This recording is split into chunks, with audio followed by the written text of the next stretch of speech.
Hola, esto es Real Biopolítica. Vamos a hablar sobre este Observatorio Astronómico Sagrado de Coste. Sí, justamente estaba revisando y la fecha es muy antigua, por eso me llamó la atención este observatorio. Bueno, ya hemos visto este tema de los observatorios de Stonehenge, 3500, así. 3800 aparece otro observatorio en el Nilo, en la parte más sureña del Nilo. Ya hemos hablado también de eso, el observatorio de las tres, ¿cómo se llama? De las 12 losas, las 30 losas, ¿no? Bueno, entonces, justamente la misma cantidad, ¿no? La misma cantidad de, de unidades de tiempo pesadas en piedra, ¿no? Eso también hemos visto que es muy parecido a Stonehenge, lo que aparece en Egipto, ¿no? Solo que en Egipto está más pequeño. Bueno, pero acá no me mencionan, estoy revisando la nota, ¿no? También los documentos anexos, sí, y no mencionan vamos a verlo acá, vamos a verlo acá. Vamos a verlo acá. Vamos a ver acá. Acá. Ya. Este sería la losa, ¿no? ¿Por qué? Porque justamente dicen que es- este de acá, este observatorio astronómico, que es como una barrera de empalizadas, de empalizadas, este observatorio astronómico es de una cultura mucho más antigua que Stonehenge. O sea, neolítico medio. Por lo general, estos tipos de Stonehenge, lo que se ha visto en el Nilo, abajo, ¿no? En los desiertos, eso es neolítico final. Pero la cultura en la cual se escribe esta edificación que ves acá es neolítico medio. Pero, sí, neolítico medio, eso es lo que me llama la atención. Esto dicen que es del neolítico medio de Europa central y oriental, que es la primera mitad del quinto milenio, o sea, el año 4500 antes de Cristo. Y de aquí se conocen 150 recintos denominados circulares, disposiciones en redondel o elípticas, como 150 de estos hay. Claro que Stonehenge es mucho más complejo, ¿no? Mucho más complejo. Son varias piedras colocadas casi con una exactitud tremenda, ¿no? Eso es Stonehenge, ¿no? Aquí no es tanto así. Aquí solamente veo que mínimo hay tres espacios de tiempo que se ven acá. O sea, pero en Stonehenge se puede medir todo el reloj. Sí, tiene para medirse todo el reloj. Todo el reloj. En cambio, aquí solamente aparecerían dos o tres momentos de ese reloj. O sea, Stonehenge sería pues mucho más complejo. Y bueno, sería posterior también. Entonces acá lo vemos. Estas son zanjas concéntricas, aproximadamente concéntricas, con un diámetro de 40 y 250 metros y con empalizadas alrededor. Lo ves acá, empalizadas. Solo unos pocos de estos recintos han sido examinados arqueológicamente de manera exhaustiva y sistemática. Solo unos pocos, ¿eh? Y su función todavía se discute intensamente. Todavía se discute. Pero parece que solo es para un día especial. Pero para contar los demás días, no veo acá un contador de los demás días. En cambio, en Stonehenge, en Durham Wall, que hemos también analizado acá en Review Política, vemos que tiene contadores hasta decir basta, tiene un montón de agujas. Claro, las agujas no se movían, ¿no? El sol se movía y le daba sentido a las agujas, ¿no? O sea, tenía bastantes medidores. En cambio, aquí no veo mucho eso. Todavía se discute, ¿no? Bueno, quizás como esto es neolítico medio, es anterior, todavía no habían eh, podido hacer una estructura que documente todo el transcurso del año, solamente determinadas, sí, eso me llama la atención, solamente determinadas fechas. Ahora la pregunta está si esos 250, ¿no? Si esos 250 relojes, construcciones como esta que han encontrado en los alrededores, delimitan o señalan un espacio de tiempo. Ya hemos hablado de eso, de los eques, y también en México. En México los aztecas tenían eso, o sea, Los que dominaban la Triple Alianza tenían esparcidos pedazos de reloj por todo el Valle de México, esparcidos sus pedazos de reloj, ¿no? En cada templo, oratorio, ¿no? En cambio aquí en Stonehenge lo vemos todo el reloj entero, ¿no? Los incas tenían seques. Seques son pedazos de ese reloj observatorio, pero esparcidos en distintas regiones, en distintas zonas de los valles, esparcidos así.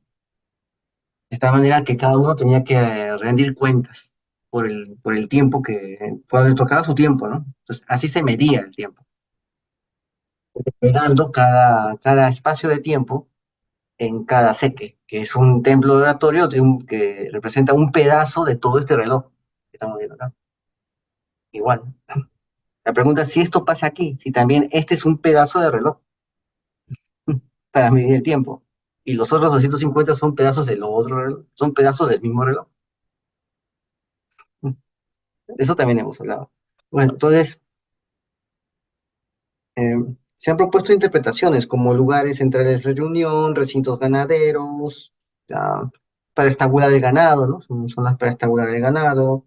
um, sí, también estructuras defensivas, observatorios astronómicos o espacios para actividades rituales.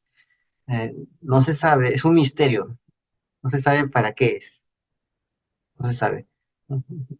Bueno, la zanja circular del Neolítico Medio de Kosek, que es la cultura de las bandas punteadas, se llama la cultura de las bandas punteadas.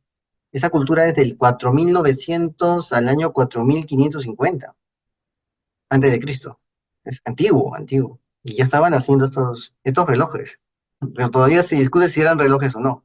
Yo creo que sí, pero no eran tan complejos. O sea, no señalaban todos los días o todos los meses, solamente señalaban determinados momentos del año. La pregunta es cómo sabían, cómo estaban preparados para tal determinado momento del año, si para eso tiene que estar todo el reloj funcionando, ¿no? O era eso que alguien con una especie de escritura o de tablilla ponga una rayita en la piedra, ¿no? Y contando, ¿no? Que eso es más difícil, mejor es cuando el mismo reloj te lo dice, es mejor cuando el mismo reloj gigante que han hecho acá te lo dice.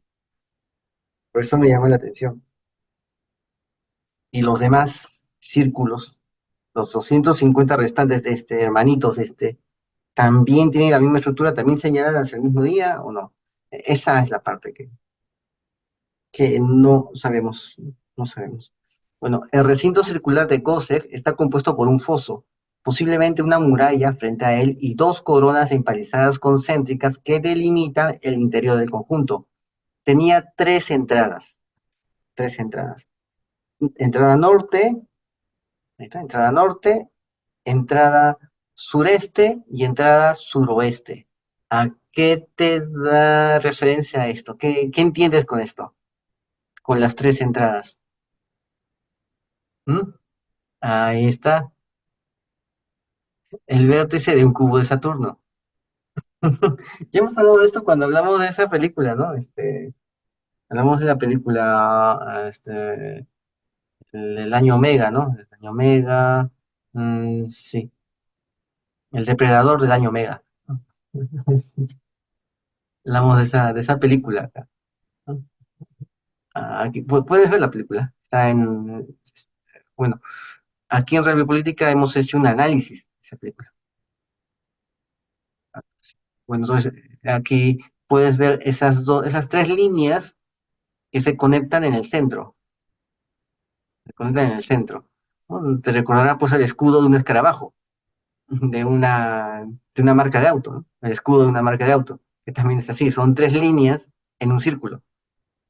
Y esas tres líneas, pues, este, cuando juntas los puntos, cuando juntas los puntos en los cuales esas líneas confluyen con el, con el diámetro del círculo, aparece un triángulo, porque son tres puntos, aparece un triángulo. Y ese triángulo es justamente la esquina de un cubo. El punto central del círculo, donde confluyen las tres líneas, es la esquina de un cubo.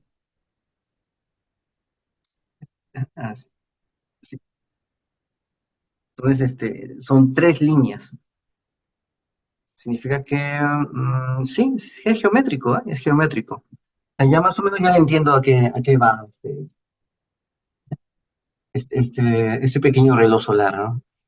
Algo va, algo va, ¿no? Son tres entradas.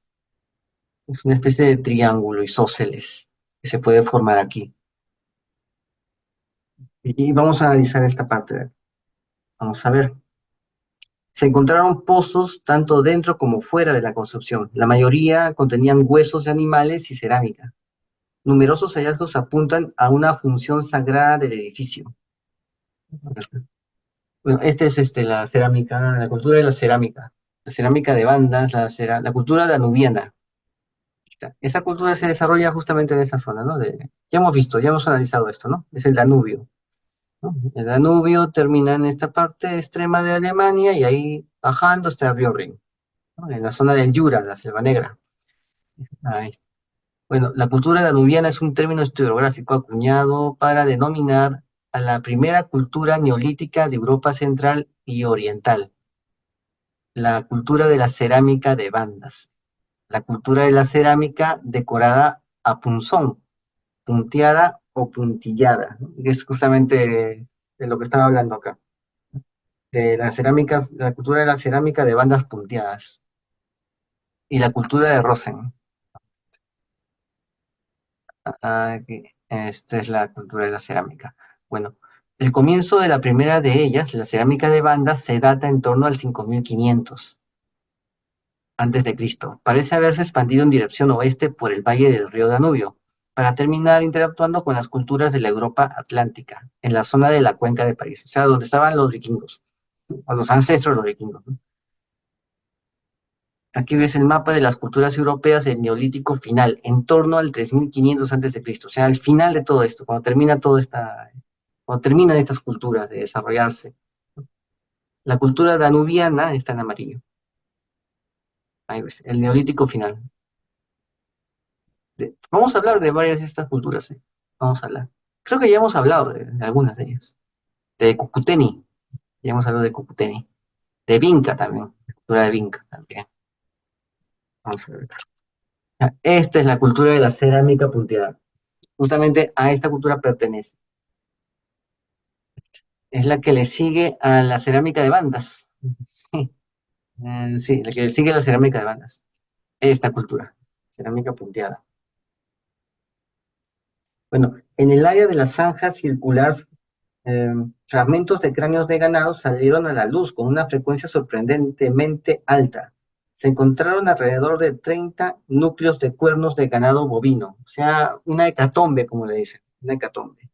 El ganado vacuno también es mucho mayor, con mucho mayor, la especie representada con mayor frecuencia en el espectro óseo animal del recinto circular. Se han encontrado bastante ganado vacuno, bastantes restos de ganado vacuno aquí. Es una especial importancia el significado simbólico del ganado que es evidente para muchas culturas neolíticas, ¿no? Ganado es pecus, de ahí viene pecuniario, pecuario, ¿sí? En el sureste de la empalizada exterior, en el corta un foso de aproximadamente 1,6 por 1,3 metros. Acá lo puedo. Sus paredes fueron severamente quemadas. Se pueden encontrar pozos con rastros de fuego en Gosse en varios lugares del sistema de zanjas circulares, además de las marcas de quemaduras. Este pozo contenía huesos humanos de un individuo adulto. Ahí está. Solo se encontraron partes de las extremidades. Faltaban huesos del torso o del cráneo. Otra vez los decapitados. Faltaban huesos del torso o del cráneo. Dado que los huesos ya no tenían una composición anatómica, se puede suponer que fueron depositados en un estado parcialmente esqueletizado. Otro pozo contenía 5 falanges, ¿no? O sea, parcialmente esqueletizado, o sea, ya se había podrido la carne, y, aunque no del todo, pero, y así agarraron y lo depositaron en ese lugar, y ahí se quedó. Otro pozo contenía 5 falanges huesos metacarpianos de una mano derecha humana.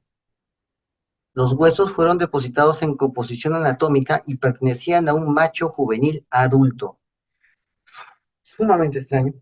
Además de estos hallazgos, las referencias astronómicas apuntan a una función sagrada del recinto circular. Claro, y sacrificios de humanos y sacrificios de animales. Es decir, desde el inicio, estas cosas ya estaban pidiendo sacrificios, desde los inicios. Ya está, fueron depositados aquí humanos, animales, y tiene que ver mucho con la astronomía. Apuntan a una función sagrada del recinto. Aquí está el mapa, aquí está el esquema, ¿no?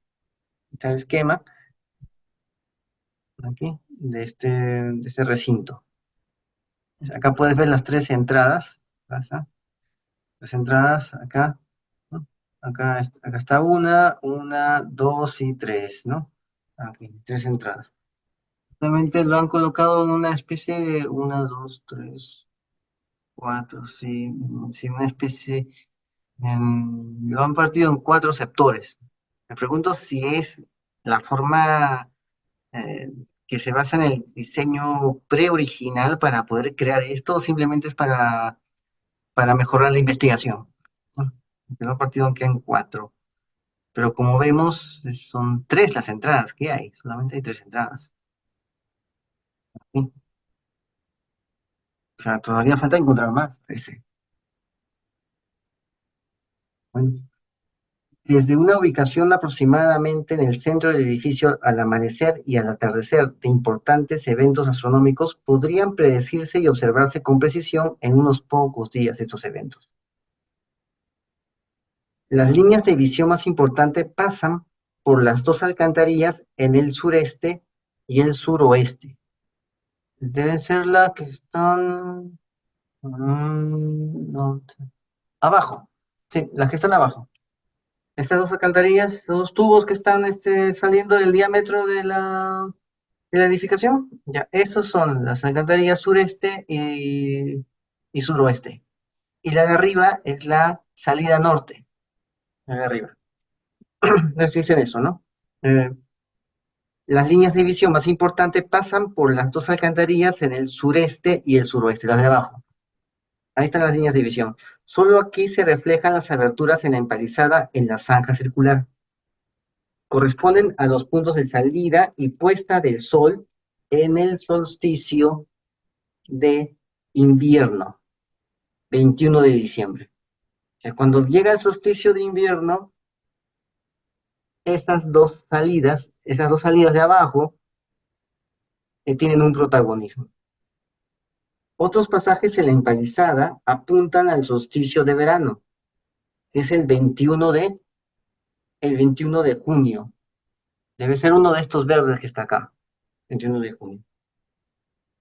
Y el Beltaine, que es el 30 de abril. Tiene que ver con el 1 de mayo. Es el Beltaine. No, acá puedes verlo. Es el Beltaine. Aquí está el Beltaine. Vamos a ver, entonces, son esos días, los pasajes, solsticio. Bueno, entonces, acá vamos a ver esta imagen. Este es el modelo de la zanja circular. Las aberturas en los anillos de la empalizada se utilizaron para observaciones astronómicas, las aberturas. O sea, la luz pasaba por estas aberturas. Sin embargo, también se encontraron bajo tierra huesos de animales y humanos. Mm, Como te digo, en comparación a Stonehenge, este es un diseño algo simple. Aquí están las empalizadas. Justamente ahí, en esas aberturas, por ahí pasaba el sol en determinados momentos del año. Acá lo tienes. Este es el dibujo del círculo de Gosser. Las líneas amarillas representan la dirección en la que sale y se pone el sol en el solsticio de invierno, mientras que la línea vertical, que es la parte norte, ¿no? Está muy cerca de la parte norte, la línea vertical, muestra el meridiano, muestra un meridiano astronómico. Ahí puedes verlo, ¿no? Las líneas que confluyen en una, es un círculo, ¿no? Es como si fuera el símbolo de Volkswagen. ¿O será que de ahí viene el símbolo de Volkswagen? ¿Lo ves? Así. Bueno, entonces, ese es el simbolismo que hay aquí. Puedes ver, parece que no estaba tan exacto. Creo que no era tan exacto, pero es el más antiguo. Es bastante antiguo, demasiado antiguo. Parece que todavía no habían mejorado la técnica. Les faltaba un poquito más. Alguien pudo mejorar la técnica, o algunas personas pudieron mejorar el conocimiento y hacerlo un poco más exacto hasta llegar a Stonehenge, hasta llegar al tema, y a sitios así, ¿no? Hasta llegar a eso, ¿no? Pero acá puedes ver el inicio de Stonehenge, el inicio. Es más o menos, debe haber sido estos unos 1000 años antes de Stonehenge, unos 1000 años así. Y así se veía el sol, y se veían los rayos. Es un cruce, ¿no? Es un cruce en forma de X. Es ese símbolo, ¿no? En forma de aspa, que también aparecerá en el eclipse que va a venir. Uniéndolo al eclipse anterior, también es una forma de aspa, ¿no es? Sí, forma de aspa. Algo quiere decir este, este signo ocultista, la forma de aspa. Ellos estaban representando esa aspa en sí, aquí, en este observatorio. Pero ¿para qué era? ¿Qué significaba? ¿Qué daba lugar a entender? ¿Qué presagio prevenía que aparezca una línea, ¿sí? Ah, una línea y después una segunda línea que lo interseccione. ¿Qué presagio venía después de eso? ¿No? O sea, ellos miraban, miraban el sol y al final aparecía la primera línea. Listo. Aparecía la primera línea por acá. ¿Sí? Y después de unos meses, aparecía otra línea por el otro lado y lo cortaba como aspa, ¿no? La otra línea. O sea, es como un eclipse. Es como un eclipse, ¿no? Primero el eclipse ha ido en dirección este-oeste o oeste-este, no sé, ¿no? Ha ido en esa línea, esa dirección, y el otro eclipse va a ir como si fuera de arriba abajo, ¿no? O de abajo hacia arriba. Primero, el primer eclipse va en forma horizontal. La línea del primer eclipse en Estados Unidos se refleja en forma horizontal, casi horizontal. Y el segundo eclipse hace una línea en forma vertical, o sea, es un aspa. Pero ¿por qué ellos querían recrear un aspa también acá? También con diferencias de tiempo parecidas, ¿no? ¿Por qué querían recrear un aspa con diferencias de tiempo? ¿Qué sentido tiene? ¿Qué sentido tiene? ¿Cuál es el ocultismo que también aparece en el eclipse? Este aspa también aparece en el eclipse. ¿Qué es lo que estaban buscando? ¿Qué significa que va a venir eso? ¿Qué buscaban? Porque esto siempre aparecía cada rato, ¿verdad? Todos los años aparecía una línea aquí y la otra línea aquí como aspa, ¿no? Primero aparecía la primera línea y después de unos meses aparecía la segunda línea que terminaba el aspa, que formaba el aspa. Pero ¿qué significaba? No sabemos. ¿Por qué hay muchas referencias a eso en la pictografía hollywoodense? Tampoco lo sabemos. Lo que sabemos es que va a venir el eclipse y quizás venga la fase 2, ¿no? Del reality sanitario. De acá a un mes. Bueno, entonces, bueno, este es el Beltaine, ¿no?